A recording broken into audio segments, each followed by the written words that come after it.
I'm Dr. Kanika Sood Sharma, Director and Clinical Lead Radiation Oncology at Dharamshila Narayana Super Speciality Hospital.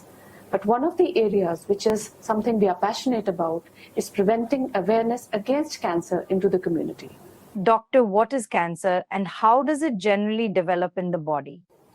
So normally the body cells divide into two. That is the normal physiology of the body. But sometimes because of some defect, which is called as mutagenesis, because of some carcinogenesis, the cells start dividing uncontrollably. So when the cells are dividing uncontrollably and they are trying to spread to the rest of the parts of the body, this is a cancer. So basically these cells are bad cells. They are not of any use to the body. They tend to destroy the organs in which they are developing. Doctor, what are the most common types of cancer and who is most at risk for each type? In our country, the most common cancers which we see include the head and neck cancers, the lung cancers. In women, if we talk, then breast cancer, cervical cancer remain to be the topmost cancers. Apart from this, there is a very high increase in the number of cases of prostate cancer and colon cancer also in our country. But the major risk factor which we can account for in most of these cases is tobacco consumption. Tobacco is responsible for around 30 to 33% of all these cases.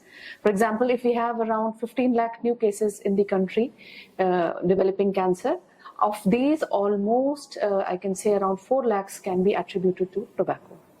The other reasons include certain viruses such as human papilloma virus, hepatitis virus, Epstein-Barr virus. They can also cause cancer, especially the ones affecting the women in cervical cancer. Third thing, which again is can be controlled also, is our lifestyle. And in this lifestyle, it is the obesity, sedentary lifestyle, less consumption of fiber, less consumption of antioxidants, and eating more diets which are having processed food, alcohol, oils. These are the things which are promoting cancers in our country nowadays. Doctor, how is cancer typically diagnosed? So normally the symptoms of cancer are not very different from other diseases. So that is why at times the patient or even sometimes doctors cannot differentiate between the symptoms. But any symptom which is prolonged and you cannot find relief with conservative medicine does merit investigation for cancer. For example, if there is a difficulty in swallowing, there is difficulty in digestion, you're losing a lot of weight with no known cause, there is bleeding from any part of the body, or there are lumps in the body, then you have to get evaluated. And for diagnosis, importantly, it is the FNAC or the biopsy which is essential, which proves that this particular problem is cancerous, and it also guides on to what sort of a treatment has to be undertaken. What are the common treatment options for cancer and how do they work? So for most of the cancers, you will see three major modalities: surgery, chemotherapy, and radiation. There may be a combination of these three, or sometimes even a single modality can be helpful. For example, if we talk of breast cancer, so first is mostly, if it is early disease, then surgery. Then based on the surgery histopathology report, further on hormone therapy, chemotherapy, and radiation may be indicated. In case it is an advanced tumor, then first it will be chemotherapy, tumor is shrunken, then surgery, and then radiation. So it's a combination of three modalities. But nowadays we are having two new modalities which have also entered the oncology space. These are the targeted therapies as well as the immunotherapy. So these are the additional tools which are used for cancer treatment.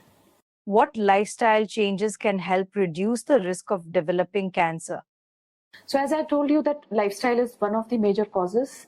Almost 40% cancers can be prevented if we can restore our lifestyle.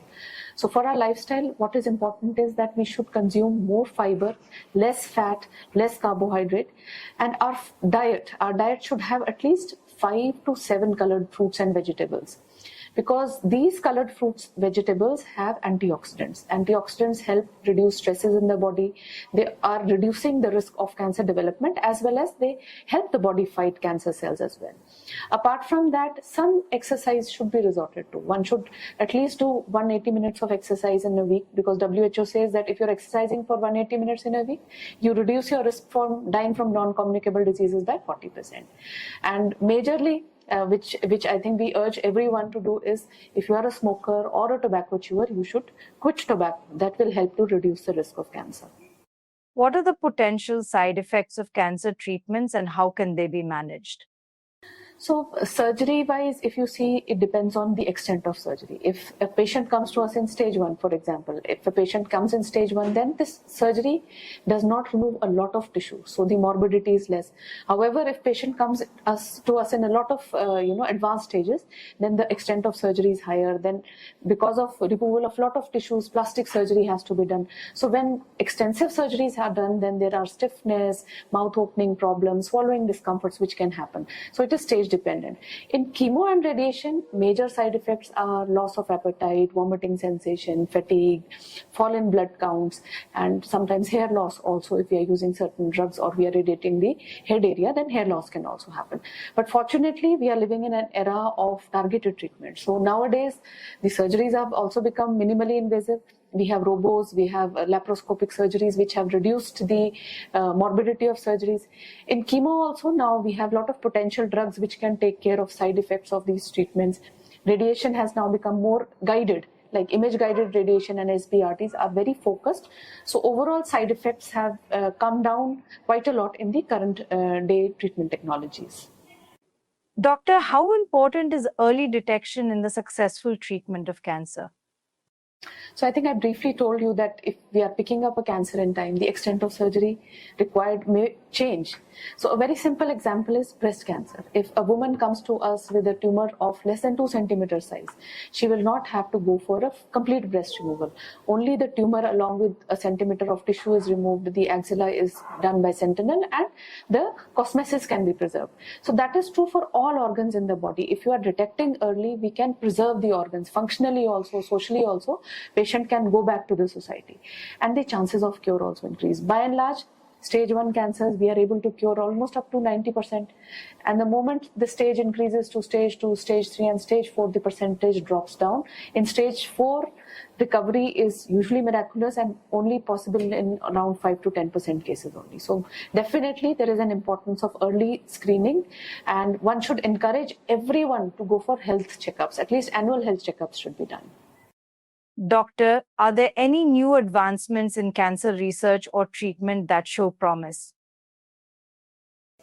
So I think last 1 year has been very, very life-changing for a lot of patients.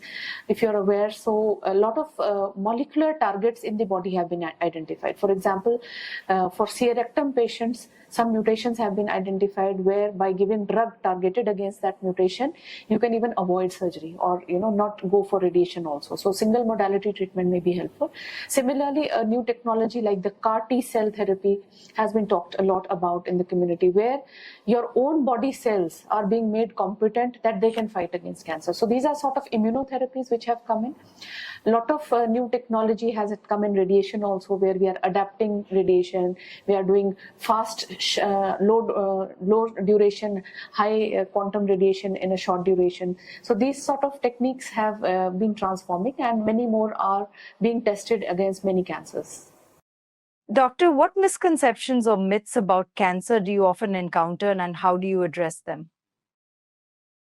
So I think the biggest misconception in the community is that if you touch the cancer, it will spread. First thing, most patients say that the patient was fine. Once we did the biopsy, probably it has spread.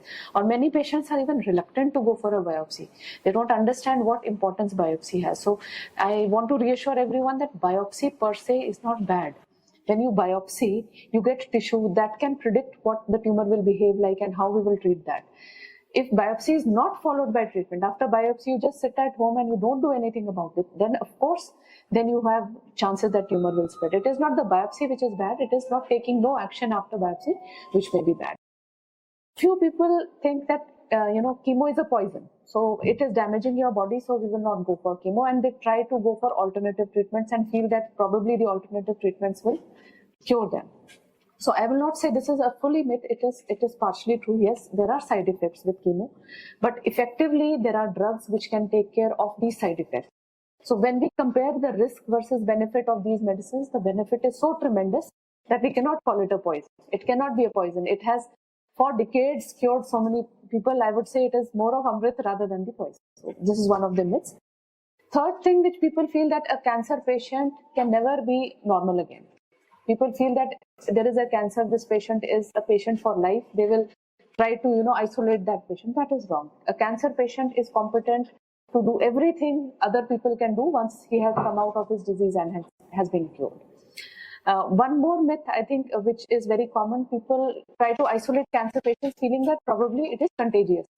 But cancer cannot spread from one person to other.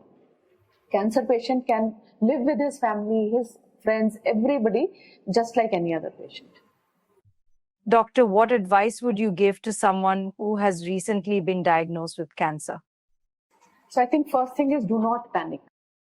Do not panic. Prepare yourself physically as well as mentally. So how can you do that?